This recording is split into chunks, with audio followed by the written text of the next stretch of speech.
Hey everyone, it's your boy SilverBlazeX. On this video, we dive into the new Destiny 2's dungeon. That's right, we're venturing into the heart of the Warlord's Ruin dungeon. A journey that's as thrilling as it is mysterious. All jokes aside though, seriously, I really did enjoy this dungeon. It was pretty fun. It really hit the D&D fan kid in me. So I think you guys are really going to enjoy it as much as I did. Give it a shot. I know that Bungie has made things a little bit difficult for us as of recent. But I think they kind of brought it home with this dungeon. So this is basically what I went through the other night with my clanmates. And I used a couple of loadouts that I found here and there from a couple of the people from the community that worked for me. I mainly used my Titan. It was my Solar Titan, and I just put on the Sunshot, and I put on Apex Predator, and my shotgun, the Wastelander M5, from my primary. Guardian down. It worked out pretty well for me. I had no issues. I did at some point switch out to the Mythic class, the Vex Mythic class, and I know it's kind of broken right now, but you know, if you want to do a good amount of damage, I guess that's also another good secondary to go ahead and load up aside from the Sunshot. So as you guys can see, we started off the round. We started doing some damage to these ads. After a while, the Scorn boss, spawns these like lanterns, right? They have like these white circles around them. We had to basically stand on them. After a certain bit of time, they change from like a black to like a blue, and then after that they seem to expire and then allow us to do damage to the boss, right? That only lasts about, I think, 18 seconds per lantern. If you get both of them, it obviously doubles the time, but I believe it's 18 seconds per lantern. And then after that expires, basically the boss becomes immune again. At which point it's rinse and repeat, as we know in most Bungie mechanics. The boss will do this whole little dance again. It'll spawn the lanterns, and it'll teleport us back into the little cages that you see. There's these little eyes that are around you as you're in this little cage. Shoot them as fast as you can, because if you don't, you will get skewered inside the cage. You want to definitely avoid that because it's an insta-kill. You will not be able to tank that damage at all, no matter how great your build is. Trust me, as a Titan, I thought I had a pretty solid build, but yeah, you can't tank that. Anyways, I will say though, there's also this weird, I don't know if it's a glitch, I don't know if it's an issue, I don't know if it's like a matter of like speed from one of the clanmates, but we did notice that some of the eyes spawn at weird locations sometimes where you might not even be able to see them, at which point, yes, you can shoot your clanmates' eyes to help them out, so hopefully you get a chance to save them. By the time that we noticed, it was a little too late for our clanmate, so we couldn't help them out much. That's fine, we can go ahead and revive them and get them back up. But as you can see, right, here are the eyes again, once again, all over the place.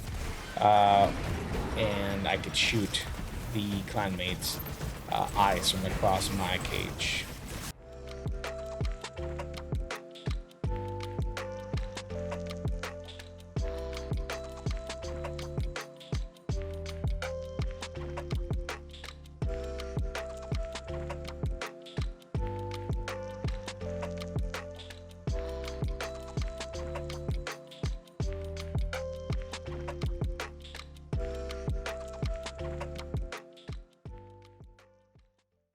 Well, there you have it. That basically is the fight with the first boss. But as soon as we're done, right What was into that? the I just got a spike of second, I weird taken guess, energy. puzzle That of was a this dungeon we chimera. go. It must be the Emperor's Because avatar. we can't just get our loot. Apparently, there is a combination that we have to watch for. So, as you can see, there's a skeleton right there with a couple of numbers, right? I will let you guys figure that out, but the numbers do have to do with the amount of times that we have to shoot those spinning discs that you saw there that I shot. The ad, you can take it out really quickly. It's really just one ad, one or two ads that you can shoot through. But use those numbers that you and your clanmates or teammates or fire team will be able to see, will be able to use to be able to figure out how to open these cages and be able to get out and enjoy the loot that you worked so hard to earn.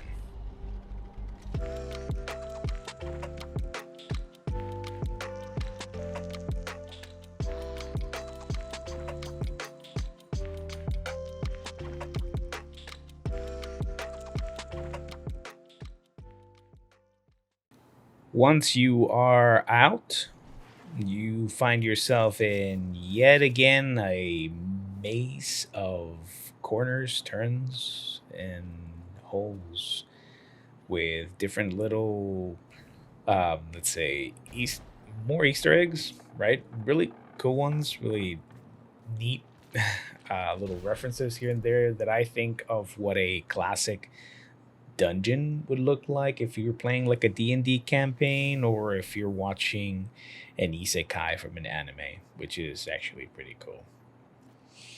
Um, so we powered through this pretty quickly. I'm gonna fast forward it so you guys don't see some of these cool little Easter eggs and traps.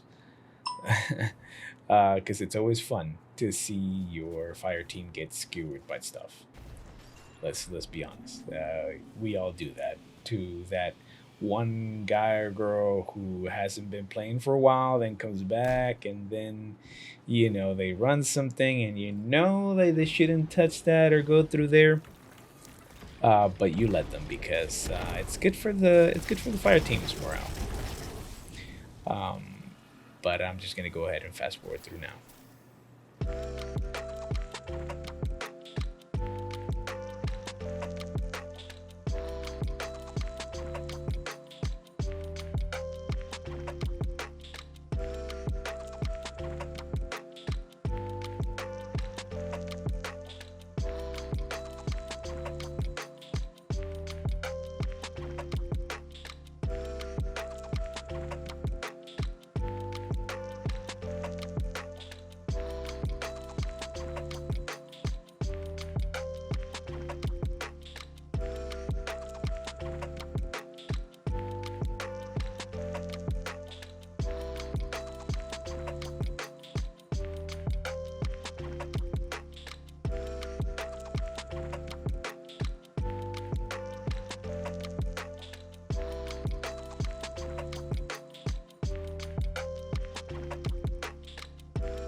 We finally reach the outside of that crazy dungeon, the inside of the dungeon.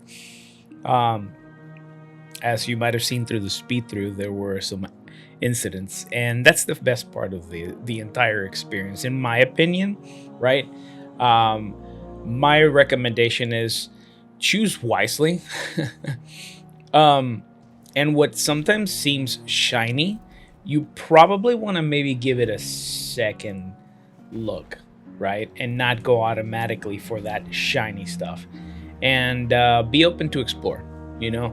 I think some of those cool little small hidden things or comedic things that I found or that we found were because we were exploring around. So take your time with the dungeon.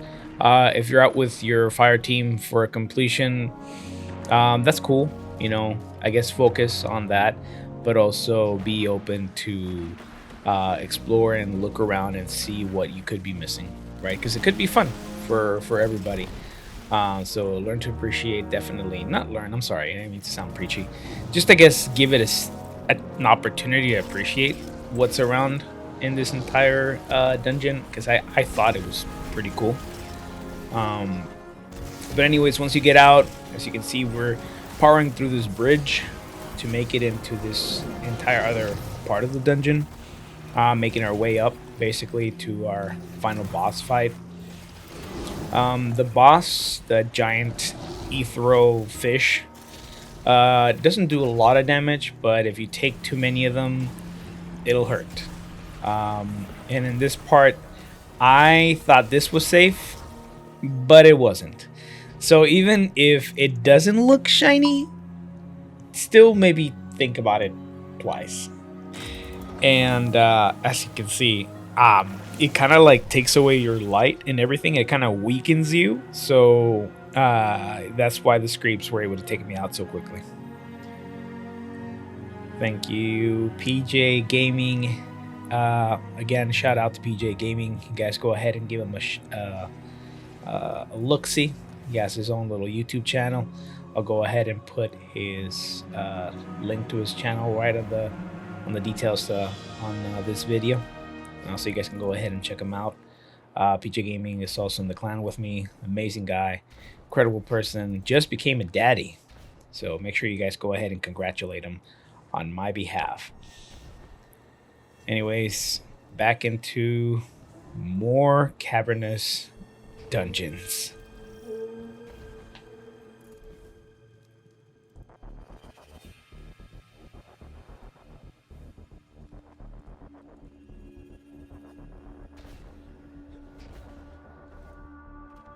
So in my opinion, this is actually the longest part of the dungeon. At least that's my opinion. I felt like this part was the one that was a little bit more rinse and repeat. Or the rinse and repeat was much more longer, which was longer. I don't know. It just seemed busier. There you go. That's the word. It was busier. You of course have to take out these eyes. There was a strategy that we went with, and that was to go ahead and make sure we always left one eye out, because once we take out all the eyes, we get the Scorn spawns on the right and on the far left side, with a sort of mini boss that spawns those black lanterns, but also spawns this freezing storm that you guys are seeing right now. And it gives you a cooldown called Biting Cold. Once it stacks up to about 7-8, you start moving really slow, guys. So around that time, you need to start making your way back into these lanterns that you can see me and Pit doing to stay warm. Once we do kill the mini boss, it spawns those lanterns, and we want to stand on them like we did with our first boss, so that it destroys the lantern. And you're probably asking why you need to do that. So you probably are seeing on my screen that I have these indicators, and those indicators are for these fireballs that are right here in the middle. And those fireballs are gonna be taken in to the next part of the mechanic, which is right here in the middle. into these little like fire platform thingies. I deviated for a second there because PJ went down, but they do time out, and I will lose them, and I will also get killed. Point is to light up every single one of those, I guess, pillars, right?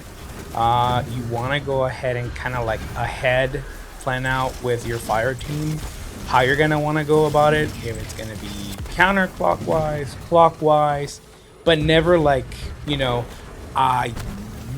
one part of the fire team goes on the left, one part of the fire team goes to the right. Because if you do that on the damage phase, once somebody goes and stands on one of the pillars with the little fire, the little flame that's already been ignited, and then the other person steps on the other one, it'll immediately take it away from the first group, or for wherever that set off the first pillar, and you'll essentially shorten your damage phase. So don't do that. We did clockwise, so we started from left to right around, right, the clock. I guess clockwise pretty much says it all. But make sure that you guys do get in agreement with that, so you don't shorten your damage phase. Once you do start doing your damage phase, it lasts for about maybe 18 seconds each pillar. And once you're done and you still haven't downed that gigantic ogre, then you just rinse and repeat. Start again. Make sure that every single one of those pillars are lit until eventually it goes down. I believe we two-phased this ogre. We might have made one of our phases a little bit longer, and it was just to farm some ammo, because you know how the economy be with heavy and special ammo, even if we have scout rock. And there you see ads that are constantly getting your way, which is how I went ahead and unalived myself very quickly with the Apex Predator rocket launcher.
All right. So here we are on our last stand, our last damage phase. Go ahead and take out this horrible ogre. Also, by the way, kudos Bungie for the scores for this dungeon. It sounds great, even though, you know, you've hired a very important person that does the music. But hey, this was his last great work. That's what I'm assuming. But the music definitely puts you in the mood that here you are with your fire team in this amazing adventure, fighting this huge ogre. Yeah, it really adds to the ambience, however you want to pronounce that. I had a great time on this fight. It was long, but it was worth it. It was lots of fun. And of course, there's the loot.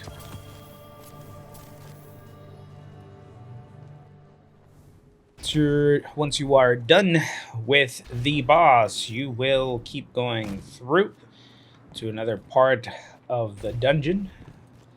This one should be pretty quick. It's not too long, but I will fast forward again because I don't want you guys to not enjoy the things that we found as we went through. Here, as you can see, there's a bunch of other crates, and the way that I always figured it out, again, as I said at the beginning, if they're too shiny, they're probably too good. So don't open those. Don't open the shinies. But you also saw me open something that wasn't too shiny. However, it was the only chest there that should have been a dead giveaway for me. Good thing I have my fire team with me. But if you're trying to do a flawless run, you might want to just be careful and avoid most of the chests altogether, unless you're already pretty much familiar with every single chest in this dungeon.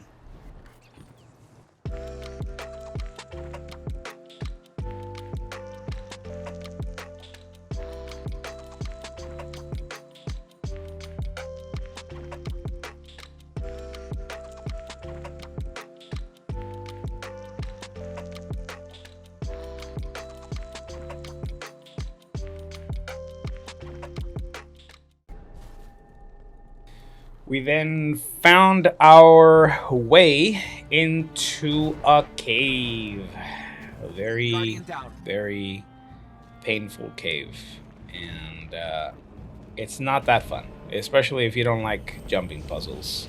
It's not really a puzzle per se, but if you step on one of these stones, just the right kind of stone that's floating, well, they basically fall off. As I learned there on the bad way, the hard way. And then you have, of course, those things on the wall that like to push you off. What are they called? Blights. Yeah. So that happened. So yeah, watch where you step. Watch the walls because they will wreck you. They wrecked me a couple of times. Not just on this run, but on a couple of other runs. Also, I don't know why. You know how there's those weird physics that Bungie has where, like, anything kills you. Like, you touch you fall on a rock the wrong way and you just die. Well, explain what just happened there. I got pinballed by a stone that was flying and I made it. I should have died.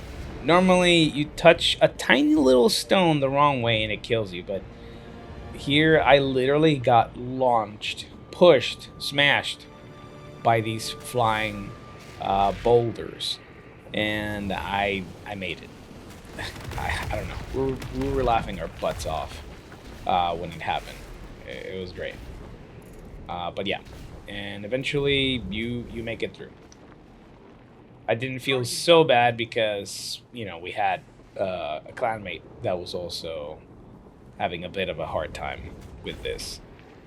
But eventually you get through it, guys. You don't get stuck here forever. It's not that bad. It's annoying. Just watch your footing, and you'll get through it just fine.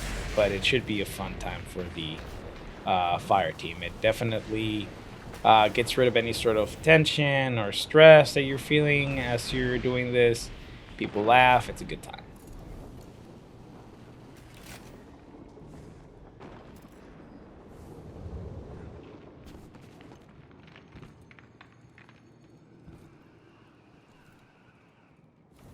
So once we're out, there's nothing too crazy after this. It's gonna be a little bit more of a hopping around and just watching your footing. The snow, not the snow, the ledges. Some of the ledges, and I guess I should have mentioned that earlier. They fall off if you step on them the wrong way. My suggestion is look at the outlines. You can kind of make out what looks like it's something that's gonna fall off, or that it's not part of the map. You know, just so you don't have little accidents, happy little accidents.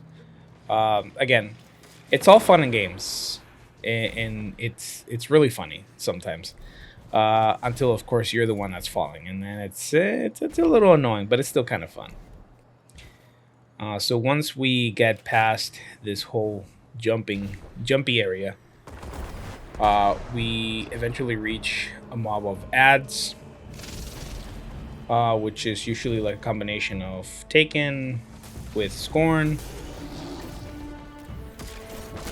Be careful, don't get launched. You get through it pretty easily. They're not that tanky. You can just power through it really quickly. Of course, you get that final boss again that starts making its little appearance, that gigantic ass ethereal fish.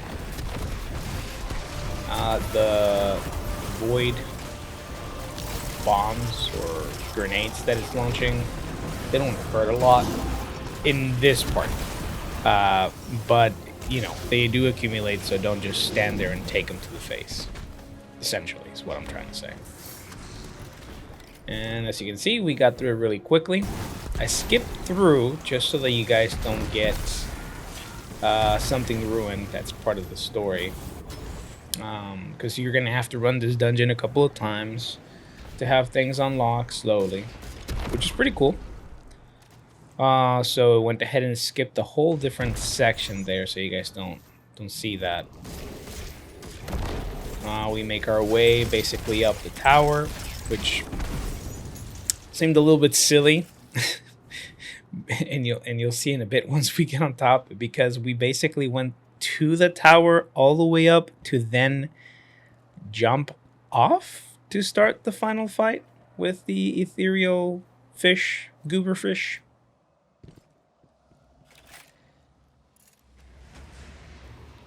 So here we are at the bottom. That's the tower where we were basically standing. We now begin our final fight with that blighted chimera.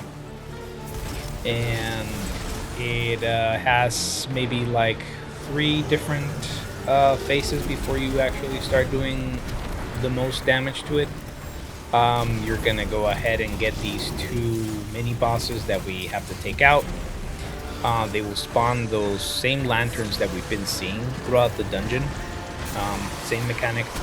We hop on them and the circle to start getting the lanterns to kind of degrade, and that way we can then be able to do damage to the chimera. You might have also seen that there was these 2 other yellow bar sort of champion looking Scorn guys with little torches. So there is also now like a type of curse, and in order to get rid of that curse, you have to essentially just melee, punch, hammer.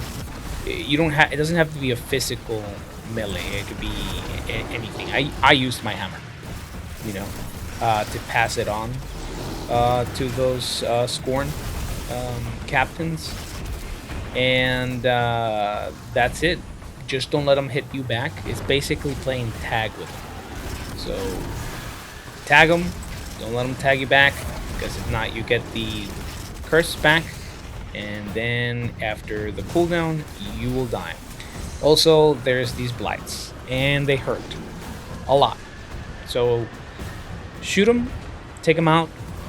It takes about maybe 3 sun shots to take them out, and 1 shotgun blast to be able to take them out immediately. So if you have a shotty like I did, just get them out of the way. It'll make things easier for you. It'll make things easier for your fire team. Just aim, get them out of the way. It's not too bad, and they dissipate really quickly.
So, as you probably saw, there's these eyes around the Chimera.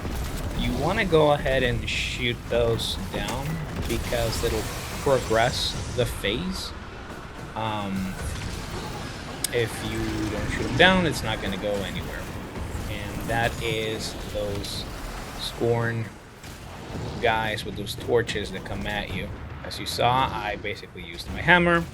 I passed on the curse. They turn from like glowing, like a glowing see-through glow thing, to like a black, which indicates that they've been cursed, right? And you'll also get a message saying that, you know, you are no longer cursed, or that you've passed the curse. So that's 2 ways for you to find out that, you know, you're no longer cursed. We then move on to do some damage to the Chimera. We are then moving into the next part of this rotation. Here it's the same thing. We're gonna get wizards. We're gonna go ahead and shoot them down. It's gonna spawn those mini bosses. They're gonna spawn the lanterns. We're gonna hop on the circles for the lanterns to then allow us to be able to do damage to the boss. We're going to get rid of those eyes to keep progressing the face, and we're also going to get the Scorn with the torches to pass on the curse, which again you can use with your melee. If you're running a Titan, just use your hammer without having to get too close, because believe it or not, if you hit them physically, they're quick enough to be able to pass it back to you. So don't risk it. I learned the hard way that if you try and get in their face, you will get a clap back almost immediately. So just a tip, right, from me to you, to make it easy on yourself. Once you're done with that, same thing as the bottom platform. DPS on the boss. It's not the main DPS section. We do some damage to it. It lasts a little bit, but once we do a certain amount of damage, we basically move the Chimera onto the next phase. Make sure you pick up all the heavy and special that you can get, because again, the economy on ammo is rough. Oh yeah, and watch your step. If not, you go bye-bye, like I did. Next platform is going to be the same thing.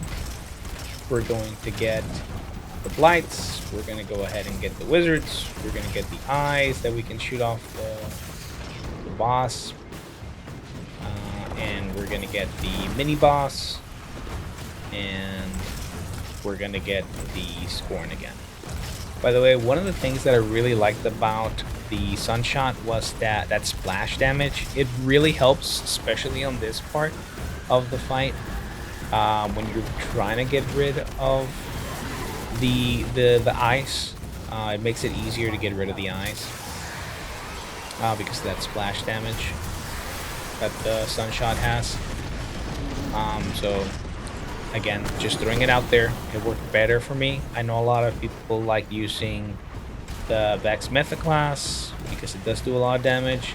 It's true, but you know, in my opinion, for the quality of the progression or of the mechanics, I think the Sunshot was probably the MVP for me, at least. There we go into another damage phase with the boss. And once we get to a certain point, we will move up to yet another platform. And that one's going to go a little bit quick, but it's going to be the one where we can be doing more focused damage. This time you'll see more eyes. Get rid of them, guys, as fast as possible. The reason is, one, they seem to be they do some sort of empowering to the boss, so everything hurts more. Not too sure if it reduces damage, but it definitely hurts a whole lot more for us. And once we get the blight on the floor, it's a sign that you need to move on to the next platform. There's going to be 3 platforms that you're going to hop on before we get teleported back to the first platform at the very bottom where we started. But again, important. Eyes, get rid of them, and move quickly once the blight, the floor becomes lava, essentially. And damage that boss, man. Get in its face. Get in its face. Don't worry about being that one guy from the fire team that does the most DPS damage. Just try and make the mechanics smooth as possible and get through it. You know, we all know you are an awesome guardian that can do a ton of damage. And as you can see, we got teleported back to the beginning. And it's just rinse and repeat, guys, from here. So I'm just going to go ahead and fast forward here for you guys. Because essentially it was the same thing until we conquered that Chimera.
There it is, the last phase to knock this chimera out of the sky.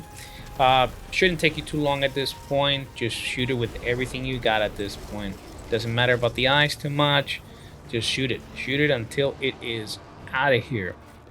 And then do a happy little dance because you've finished the dungeon, the Warlord's Ruin. And you hopefully got the dragon sickle because it seems to be a very fun sword and its strand, which is really cool. I really enjoyed just playing around with the sword. I really enjoyed the dungeon. Period. It was a great time. Bungie has been doing some bunch of weird things these couple of days, especially this month of November. But the dungeon was amazing. It was great. The music, the little puzzles, the hidden traps, the Easter eggs, um, just a bunch of cool little things. It was a good time, and it was a fun time to spend with the clanmates. And again, shout out to PJ Gaming. Please give him a follow. Go ahead and check him out. He has a lot of other guides for a bunch of other dungeons, strikes, nightfalls, lots of different content. So make sure you guys give him a follow and tons of love and congratulate him on becoming a daddy. But yeah, guys, please go ahead and subscribe, like, comment. Tell me if you like this sort of type of video, the way that I went about this.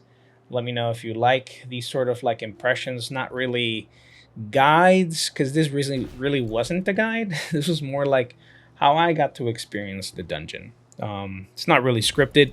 I've tried to do scripted, but it sounds weird. It's just not me, guys. I can't do script. I'm sorry. I will script certain things, but I don't know. I just don't know how to do that, man. I sound so weird. But yeah, let me know if you like this. If you don't, and you want me to try and do script, then I guess I will do it for you guys. Anywho, thank you so much. You guys have fun out there. Adios.